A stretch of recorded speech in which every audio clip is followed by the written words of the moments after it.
You are listening to Medicine and the Machine with Medscape Editor-in-Chief Eric Topol and Master Storyteller and Clinician Abraham Verghese as they talk with experts around the globe about the hottest topics in healthcare. This podcast is intended for U.S. healthcare professionals only.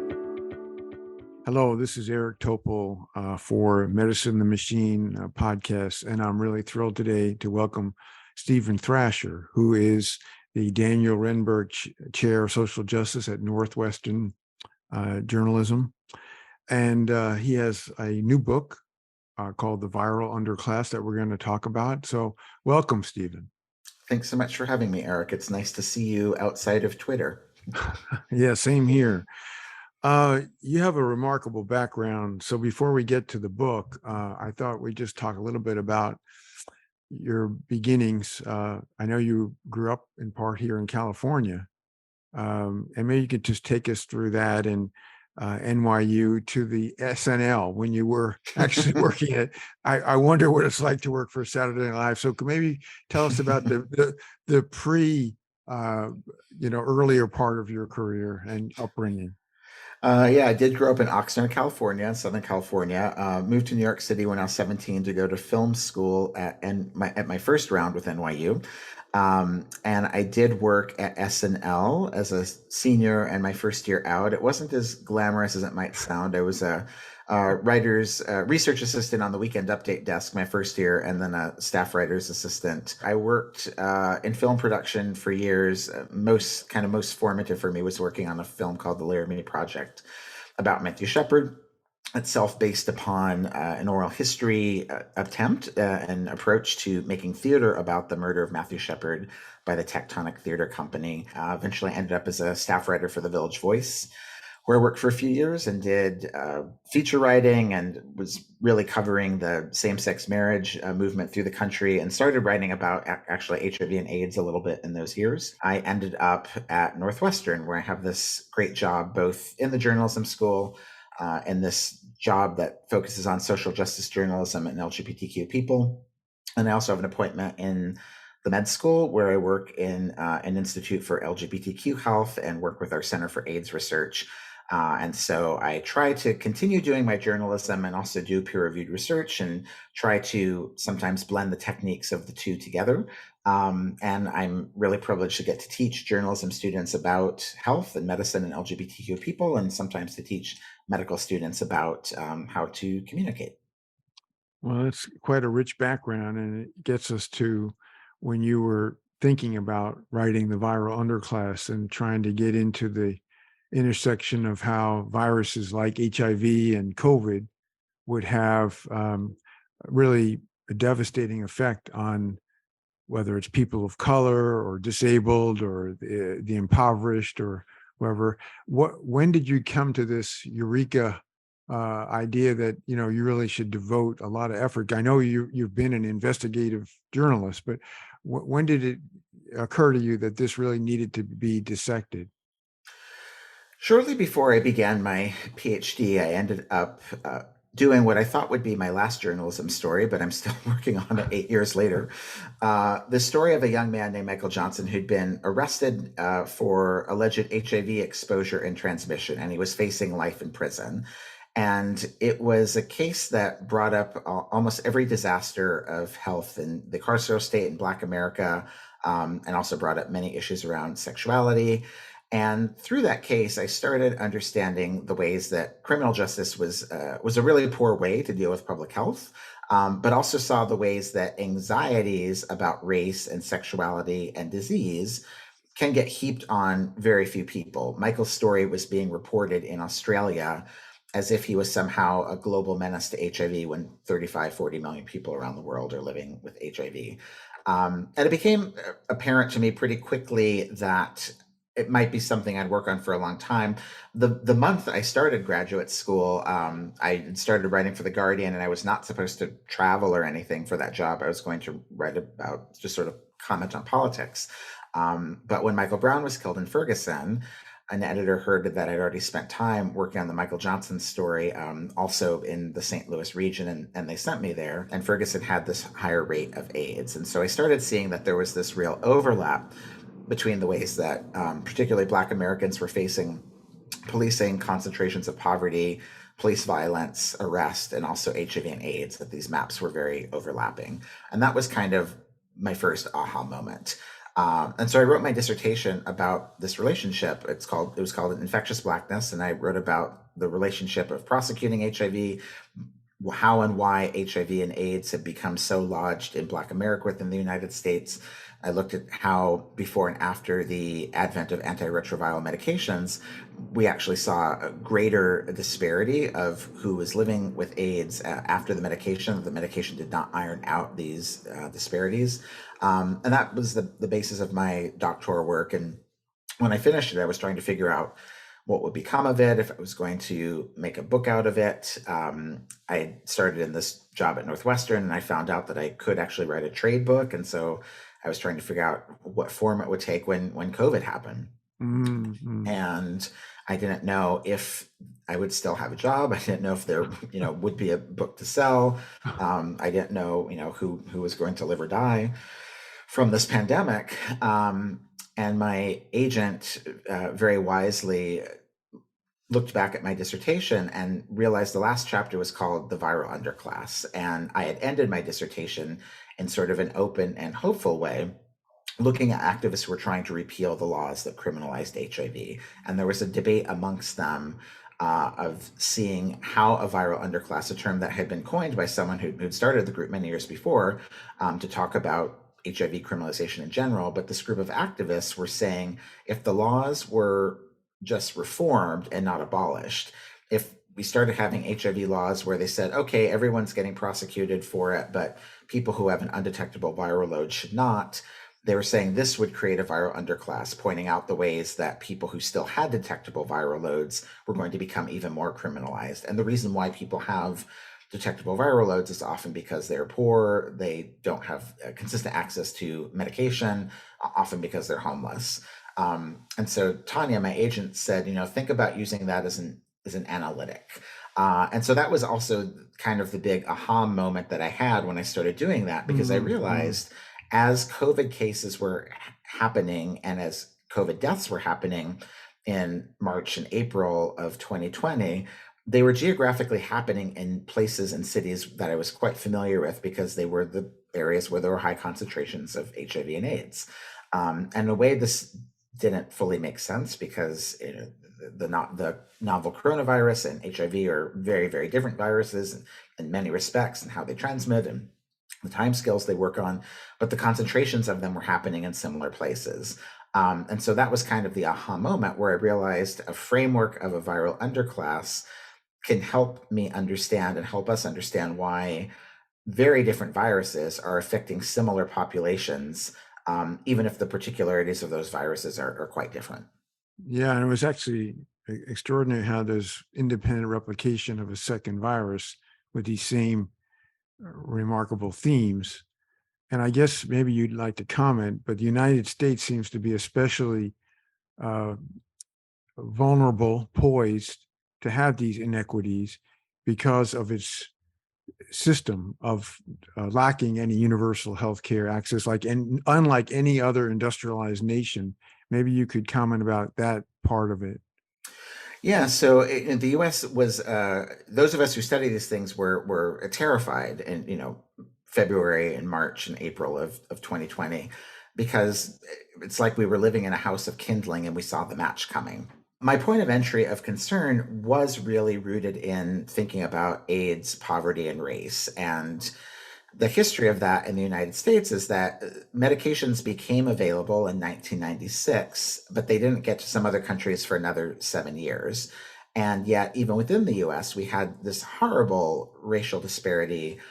In 2016, the CDC projected that if things did not change, 1 in every 2 Black gay men like myself would become HIV positive in our lifetime. And so even though I'm HIV negative is my last test, this is something that I think about a lot and negotiate with my friends. And the writer Linda Villarosa very poetically wrote about how if Black gay men were a country in the United States, if we were our own country, we would have the highest rate of HIV on earth.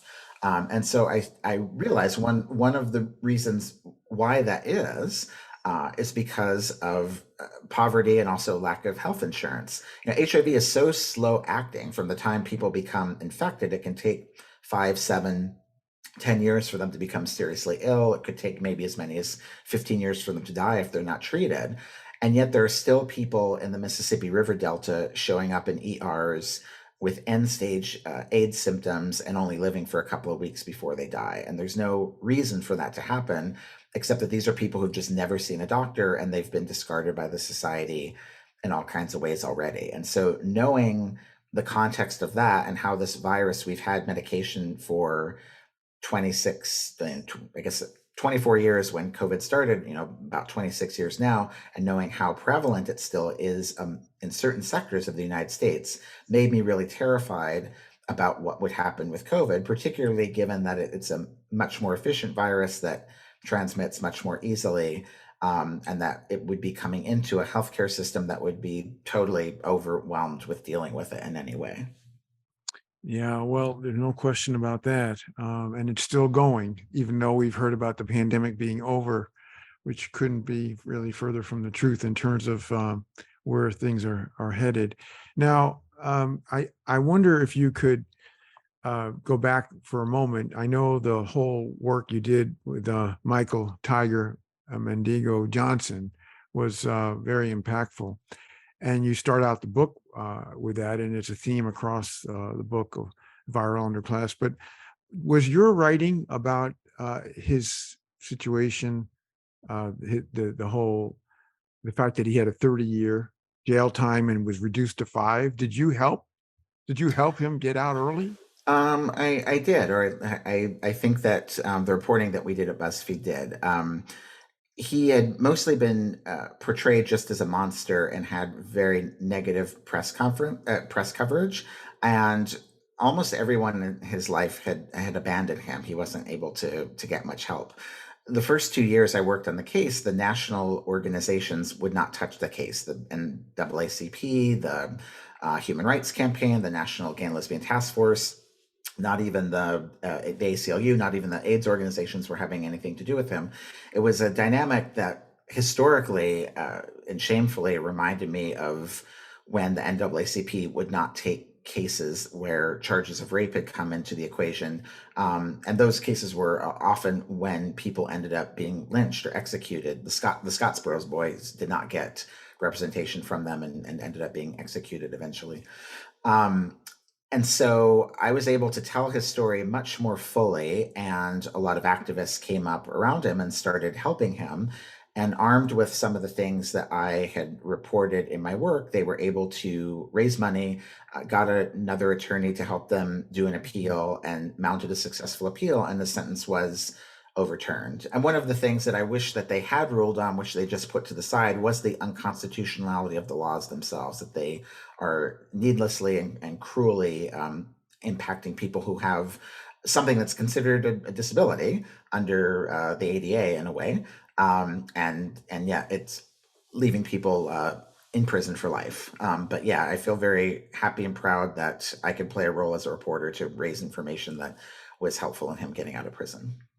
Well, that's really so gratifying to hear. I wonder, when you're an investigative journalist and you actually can help enable action like that, that's got to be, another reward cycle, that all the work you put in, that you can actually affect change, especially saving 25 years of a prison sentence.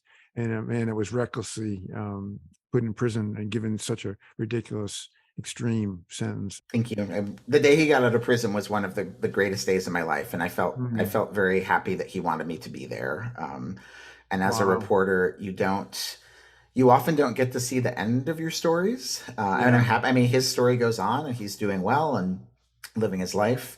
But it's very rare that you get to report on something that seems unsolvable and that you get to see it come to its conclusion. And so getting to see him come out of prison, and recently he sent me a picture of himself holding my book. And I just feel really happy that I got to live long enough to see him get out and see him go on his way. Oh, that's fantastic. Oh, thanks for sharing that. Now, you wrote about the 12 interconnected social vectors between HIV and COVID.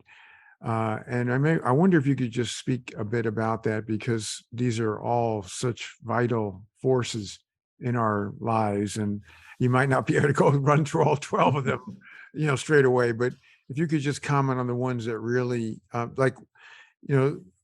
interested, especially not just about racism, individualized shame, capitalism, but also the prison state, carceral state, speciesism. That's one I thought was interesting. Obviously, ableism, the myth of white immunity. Maybe just give us a bit of color or flavor on what your thoughts are about the connected vectors. Sure. So when I was doing my dissertation work, I was really thinking about HIV criminalization and race. And this project expands out because I'm seeing race as a factor, but there are all these other ways that a viral underclass is made. And particularly, I think the COVID-19 pandemic creates an opportunity for a lot of solidarity with white people as well, and with people who've been affected in different ways. So there are 12 different ways that a viral underclass, I think, gets perpetuated across different kinds of viruses and across within the United States, different presidential administrations. The Trump administration obviously was extremely reckless and irresponsible in all kinds of ways with COVID, but the death toll under the Biden administration is now, about 150% of what Trump's was. And there are multiple reasons for that. But a very strong one, I think, is that our carceral state hasn't changed. The United States has 4% of the world's people. We have about 25% of the world's incarcerated people. At many times, we've had about 25% of COVID cases and 25% of COVID deaths. We have about 35% of monkeypox cases.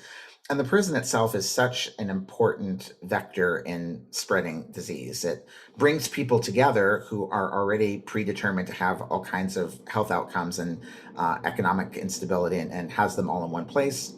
The prison itself can become a site of transmission, particularly with, it happens with HIV too, but also with hepatitis, tuberculosis, and most recently, of course, COVID-19, because COVID's so casually transmitted. It moves very freely in these spaces. And with jails more than prisons, people are coming in and they're leaving, and they're coming in and they're leaving. And so the jails themselves are these transmission points, but they also create sort of what I call secondary engines, that once somebody has been incarcerated, they're getting put into all these other sort of vectors that are making them likely to have bad health outcomes. Once you're incarcerated, you're much more likely to become homeless, particularly because of the terms of the Welfare Reform Act during the Clinton administration that said that people who've had drug arrests, not even convictions, but just arrests, cannot live in public housing. And that's one of the reasons why Black homelessness increased so much in the 1990s. People have been incarcerated. It becomes almost impossible to get work in the formal economy, certainly work that gives you enough money for health insurance and good health outcomes. So the prisons are creating these secondary engines, particularly amongst Black people. And that's one of the reasons why we've seen AIDS rates for Black Americans are still a bit higher than they ever were for white Americans before there were medications, even though we've had medications for like 25 years. Speciesism was probably the biggest learning curve for me in writing this book. And I don't actually remember where I first heard about it. I have a number of friends who are animal studies scholars. But of course, like everyone who studies viruses, I've been going beyond my comfort level and crash course learning everything I could about COVID. 3 years ago, crash course learning about orthopox viruses and monkeypox this summer.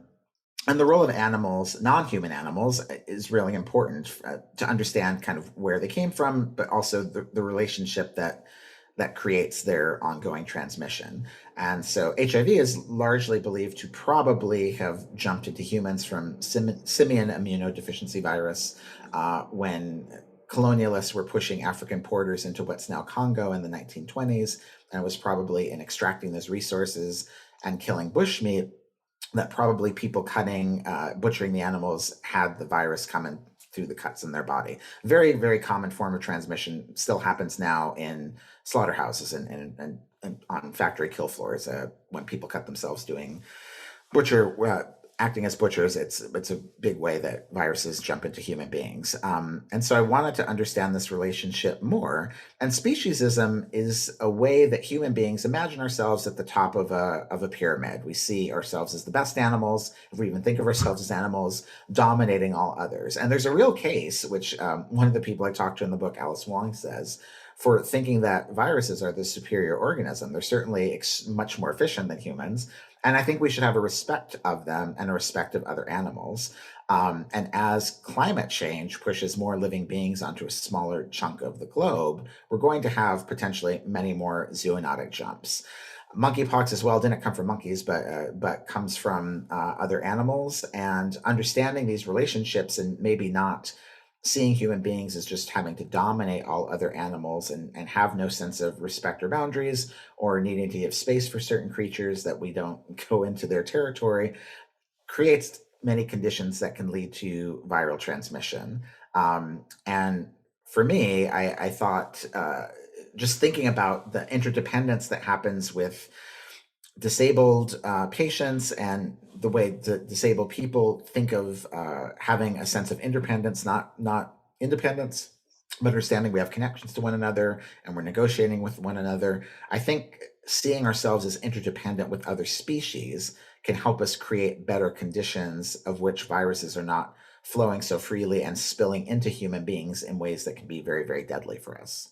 Yeah, no, it's a really critical point with all the different reservoirs that have been established to exist with COVID as an example, not just white-tailed deer, but hamsters and I mean, just, cats and all sorts of mammals where there's a reservoir and potential, as you say, spillover or incubation of new variants that would come back to haunt us, in fact. Now, what I really also am impressed with is that you didn't just leave us with all this downers, how bad things are, how the structural inequalities, they're really overpowering. But you also came up with the idea of a map. This could be a map for a worldwide liberation. Maybe you could expound on that. I feel like viruses have taught me a lot, and I've been thinking about this since I first started getting into gay activism and AIDS activism. And I realized that I'm the beneficiary of all this work that was done by people in ACT UP and people who were organized around AIDS in the 1980s and 1990s. And that there's been huge political benefit from that. ACT UP has informed all kinds of social movements, I would say, including the Black Lives Matter movement and the Occupy Wall Street movement. And movements don't always have an immediate success. We saw the president get behind canceling some student debt from activism work that began during Occupy Wall Street 11 years ago. And so I have almost a sense of survivor's guilt, or I've had at times. I try not to embrace that, but I've had a bit of a sense of survivor's guilt, knowing that so much of my life as a gay man and the culture that I'm part of is predicated upon the horrors of AIDS in the 80s and 90s. And so I try to think that the viruses are teachers. They teach us unwittingly, but there are lessons that we can learn from them about how to organize our world better at a very practical level. What AIDS activists did to respond to AIDS is one of the reasons why billions of people have now been vaccinated for COVID relatively quickly, because they upended the process through which vaccines and medications were underwent regulatory review and got them into people much quicker when they could save millions of lives. So in that way, I think that viruses have taught us a lot. But as we think about climate change, as we think about the migration patterns that are going to be caused by climate change and other political problems we're facing, I think that viruses give us this map of understanding there is no distinct me and distinct you. There's always this organic material that potentially can be transmitting between us, and our fates are very linked to one another. And there are practical ways to think about it that go beyond nation. With the monkeypox outbreak this summer, there was a Nigerian doctor who saw monkeypox behaving very differently and thought there was probably some kind of mutation that made it start to move sexually in Nigeria in 2017. And he wrote a paper about it and asked for resources and help to study it. And the world mostly ignored him. The United States certainly ignored him. Had the United States been supportive of research happening in other parts of the world that does not, quote unquote, directly affect us, then we might not be dealing with the monkeypox outbreak now. And I think viruses are continually telling us that the fates of people on the globe are connected to each other. The risk we always have is not the same, but our fates are very connected to one another. And so as we think about climate change and the changes that are just going to happen in the world, there were lots of lessons that we've had in the past few years. But the most powerful to me is that viruses have taught me that we're always going to have a connection to one another, whether we like it or not. And the borders that we imagine to be very strong around gender, around race, or around nationality are kind of fictions. The viruses can cross between them, and they give us a map for learning how to work with one another in an interconnected way. Yeah, if only we take the right kind of action to do that learning and understand our interconnectedness. Now, I guess to wrap things up, I wonder where you go from here.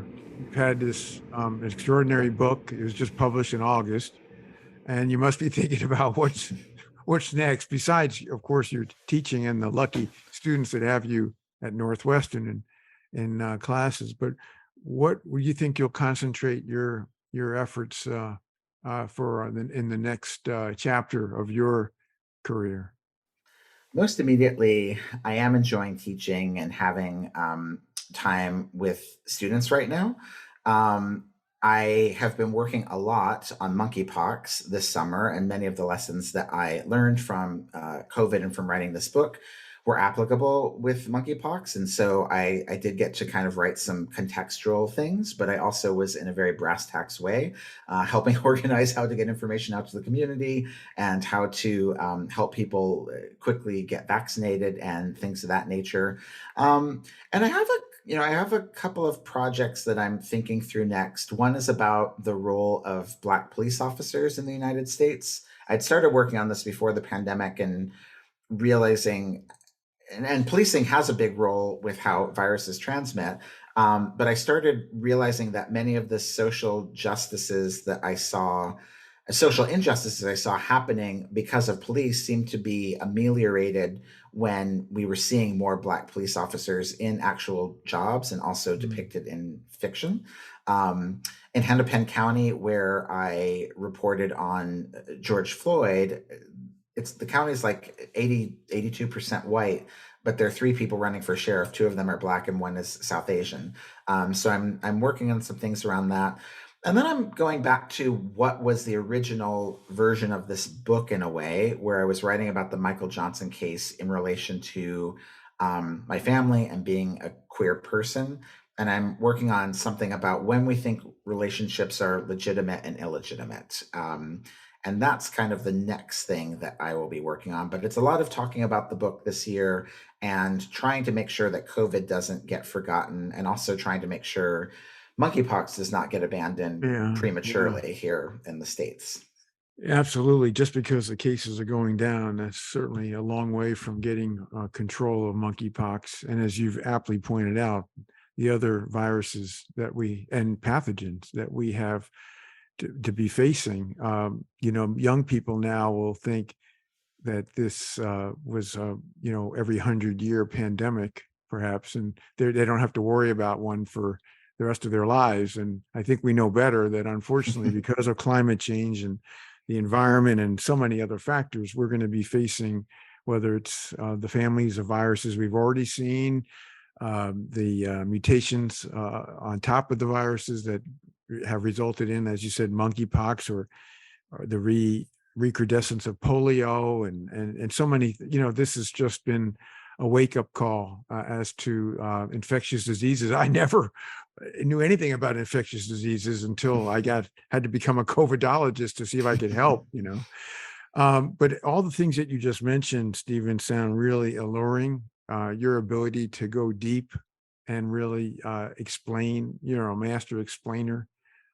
These are such great qualities. I hope you'll have a chance to get into each of those topics that you just mentioned. Well, all will benefit from it. So thanks so much for the great work you've done already. The viral underclass is a really important contribution that I hope all the medical community gets and really benefits from. And we look forward to talking to you more, especially I know my co-host, Abraham Verghese, who is sick today. He sends his regrets, but I know he's going to be contacting you for a more extended conversation in the months ahead. Thank you so much, Stephen. Thank you. It was my real honor to be here.